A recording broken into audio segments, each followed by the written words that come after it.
Hello everybody and welcome to Simplifying Algebraic Expressions Practice 4.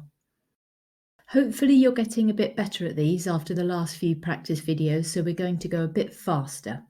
So question 1, we have 3x times by x, which is 3x squared, and 3x times by minus 3, which is minus 9x.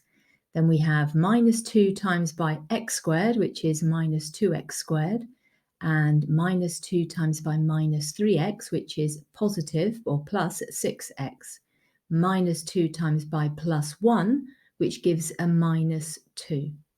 Then adding up the terms with x squared, we have a plus 3 and a minus 2, which gives us a plus 1, so it's just x squared. The terms that contain x include minus 9 and plus 6, so we have minus 3x. And there's only one constant, minus 2, so that remains the same.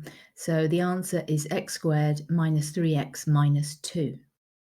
In question 2, we have 7x times by 3, which gives us 21x. 7x times by minus x is minus 7x squared. Minus 2 times by 4 is minus 8. And minus 2 times by minus 2x squared is a plus 4x squared. Now adding up the terms with x squared in first, we have minus 7x squared and plus 4x squared. So that gives us minus 3x squared. But there's only one term that contains x, so that remains the same, plus 21x. And there's only one term that is a constant, minus 8, so that remains the same. So the final answer is minus 3x squared plus 21x minus 8.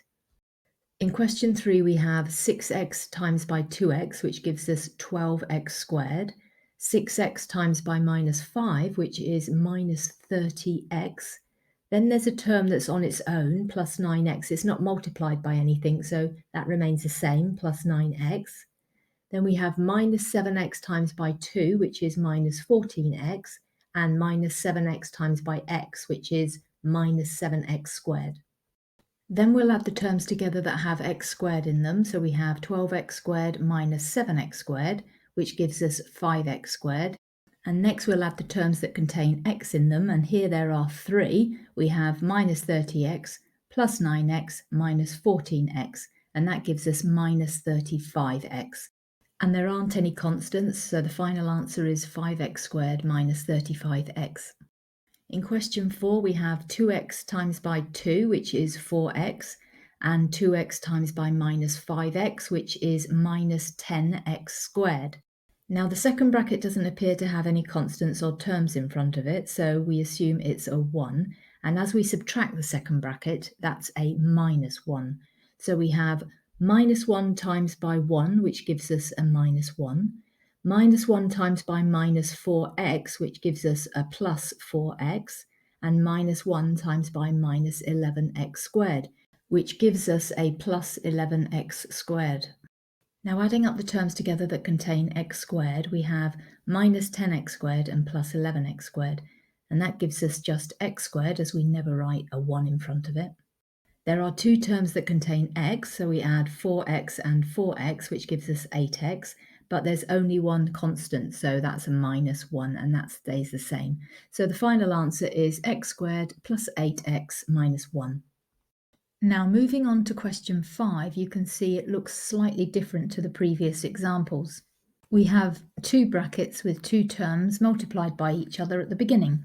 When this happens, we take each term in the first bracket and multiply it by each term in the second bracket. So in this example, we have 2x times by 3x, which gives us 6x squared, and then 2x times by minus 2, which gives us minus 4x. And then we take the second term, which is 3, and we multiply 3 by 3x, which is 9x, and 3 by minus 2, which is minus 6. Then we multiply out the next bracket that has a minus 2x in front of it. So we have minus 2x times by 3, which is minus 6x, and minus 2x times by 4x, which gives us a minus 8x squared. And then we have the invisible 1 outside the final bracket again. So we times everything inside this bracket by minus 1. So minus 1 times by 1 is minus 1. Minus 1 times by minus 2x is plus 2x. And minus 1 times by minus 2x squared is plus 2x squared. And finally, we add up all the terms that are similar together. So if we firstly add up the x squared terms, we have a 6x squared, a minus 8x squared, and a plus 2x squared, which added together actually gives us 0. So there are no terms with x squared in the answer. Then we add up the terms that contain x, and we have a minus 4x, a plus 9x, a minus 6x, and a plus 2x. And if we add them all up together, we get just 1x. And lastly, we add the constants, and we have minus 6 and minus 1, and that gives us a minus 7. So the final answer is x minus 7. Well, that's it for this video. As always, thanks very much for watching, and if you could please hit the like button, that would be great because it does help me out, and subscribe for more videos like this. And I hope to see you on the next one.